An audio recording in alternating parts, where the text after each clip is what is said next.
பிதாவே, நாங்கள் நன்றி செலுத்துகிறோம். நன்றாய் கவனியுங்கள். ரோமர் 8:28 சில ரகசியங்களை அறிந்து கொள்ளும்படியாய் ஆவியானவர் என்னோடு கூட பேசினதை நான் உங்களோடு கூட பகிர்ந்து கொள்ளுகிறேன். ரோமர் 8:28 அன்றியும் அவருடைய தீர்மானத்தின்படி அழைக்கப்பட்டவர்களாய் தேவனிடத்தில் அன்பு கூறுகிறவர்களுக்கு சகலமும் நன்மைக்கு ஏதுவாக நடக்கிறதென்று அறிந்திருக்கிறோம் என்று பவுல் அழகாய் சொல்லுகிறார். கடவுளிடம் அன்பு கூறுபவர்களோடு, அதாவது அவரது திட்டத்திற்கு ஏற்ப அழைக்கப்பட்டவர்களோடு, அவர்கள் நன்மைக்காகவே ஆவியானவர் அனைத்திலும் ஒத்துழைக்கிறார் என்பது நமக்கு தெரிந்திருக்கிறதே என்று பவுல் அழகாய் சொல்லுகிறார். ஆவியானவர் பிதாவின் திட்டத்திற்கு ஏற்றாற்போல் அவர் நமக்கு ஒத்துழைக்கிறவராய் இருக்கிறார். இந்த வார்த்தை நீங்க நல்லா கவனிங்கள.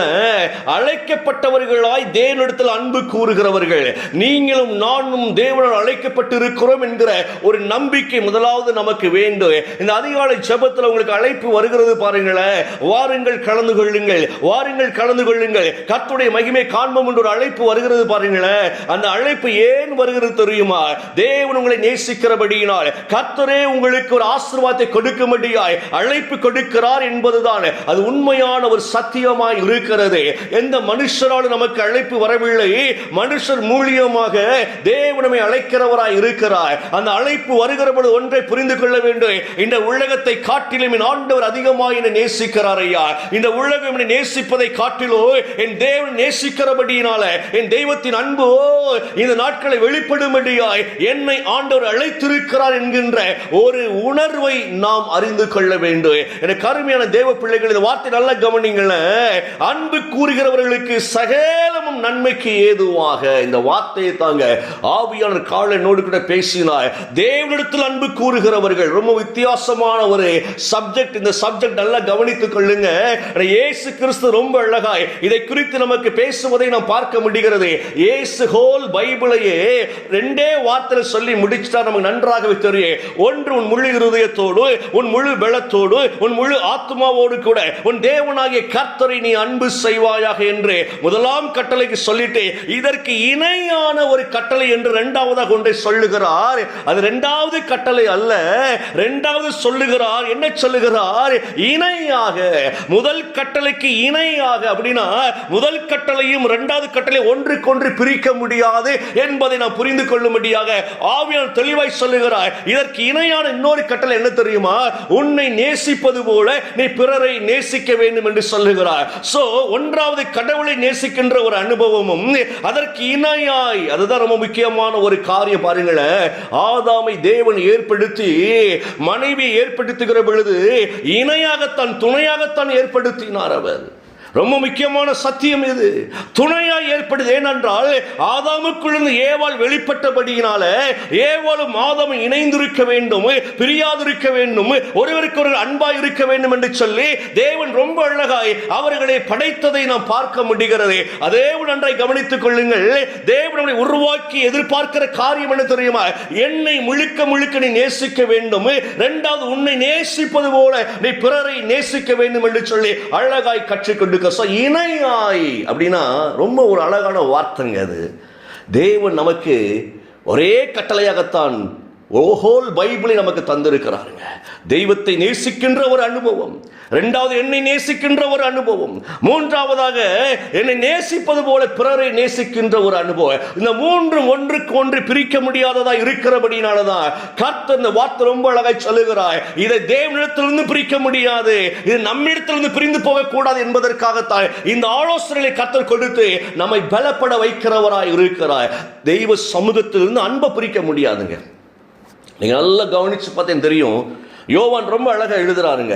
1 யோவான் 4:8 வாசிக்கின்ற பொழுது அவர் எப்படி எழுதுறார் அப்படின்னா, அன்பு இல்லாதவர்கள் தெய்வத்தை அறிந்து கொள்ளவே முடியாது, அன்பு இல்லாதவன் தேவனை அவன் அறிய முடியாது, ஏனென்றால் தேவன் அன்பாகவே இருக்கிறார், ஆண்டவர் அன்பாகவே இருக்கிறார். ரொம்ப முக்கியம் என்ன அப்படின்னா, நான் ஆண்டவர் எந்த அளவுக்கு அதிகமாய் நேசிக்க ஆரம்பிக்கிறேனோ அந்த அளவுக்கு நான் என்னையும் நேசிப்பேன், என்னை போல் பிறரையும் நேசிப்பேன்.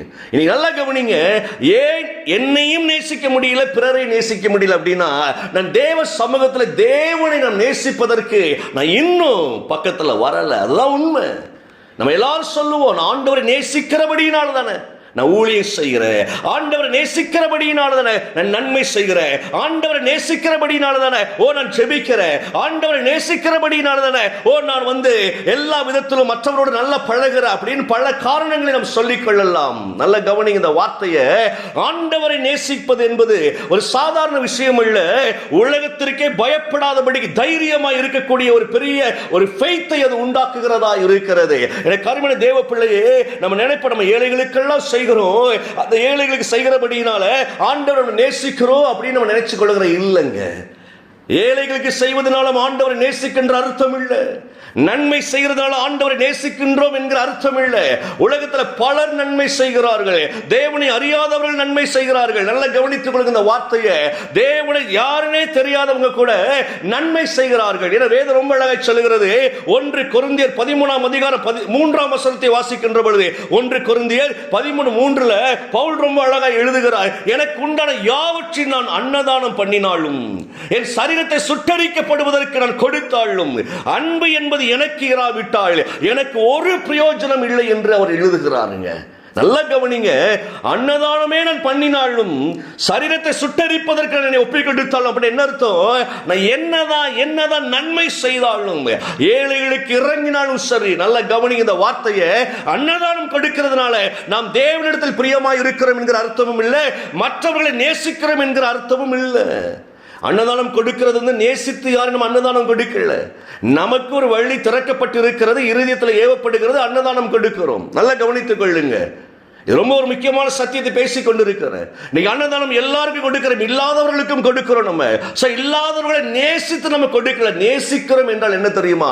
ஒருவனுடைய இன்பத்திலும் சரி, ஒருவனுடைய துன்பத்திலும் சரி உடன் இருந்து நல்லா கவனித்துக் கொள்ளுங்களேன். அவருடைய வாழ்வாதாரத்தை உயர்த்துவதுதான் அன்பு என்பதை புரிந்து கொள்ள வேண்டும். அப்ப எல்லாரிடத்திலும் அன்பு காட்ட முடியுமா அப்படின்னா, நம்ம இடத்தில் வரக்கூடிய எல்லாரிடத்திலும் அன்பு காட்டுவது நமக்கு தேவன் கிருபை அளிக்கிறவராய் இருக்கிறார். ஏன்னா தேவன் அன்பு காட்டுகிறார் எல்லாரிடத்திலும்.